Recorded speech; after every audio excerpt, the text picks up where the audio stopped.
شو بتقول لكل المغرومين بمناسبة عيد الحب على ون وام تي في؟ حب وحنان وحبوا بعض وآمنوا ببعض دايما. وفينا نسمع قطشة صغيرة من دكتور. دكتور بيا الوجع راح ما لي رجع والنور بيا انطفى حنون ماليني جفا دكتور حبيبي.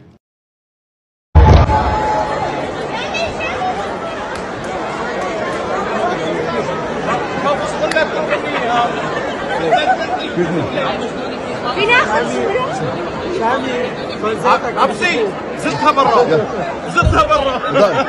لا نو بدي يلا بس. هي دكتور ارجع بس ارجع يا صبايا صبايا صبايا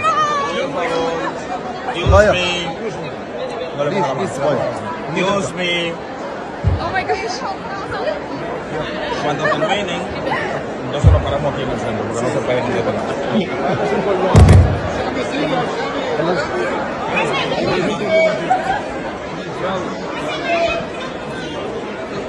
الصبايا الصبايا يلا كده يلا تفضل تفضل هون.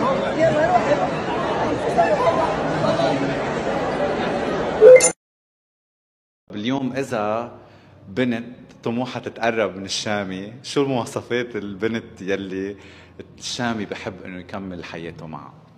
ما عندي كتير خضرمة بالحب، بس بعتقد انه هي كيمياء بتركب، مشاعر بتركب، ما في معايير او مواصفات معينة الانسان بيحطها، واذا كان في معايير للحب فهو ما له حب، فهي كيمياء وتفاعل بيجي وناطره الا ما يجي يوم ما.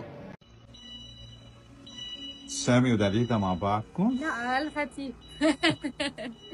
شو عم تعملوا بالكواليس؟ ما خلصتوا الحفلة؟ حبيبة قلبي هي. لا عن جد وعدنا بشي كتير قوي بصراحة. بإذن الله قريبا عن جد. بس عم تبرم يلا. شو بتقول لكل المغرومين بمناسبة عيد الحب على ون وام تي في؟ حب وحنان وحبوا بعض وآمنوا ببعض دايما.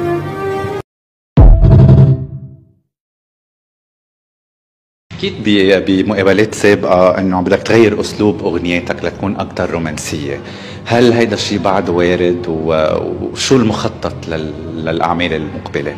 إذا بدك مش أكتر رومانسية قد ما أكتر سلسة. هلا أنا ما رح أتخلى عن خصوصية أسلوبي والنمط اللي أنا بشتغله، بس حكون متهاون شوي موسيقيا ليتماشى مع كل الناس.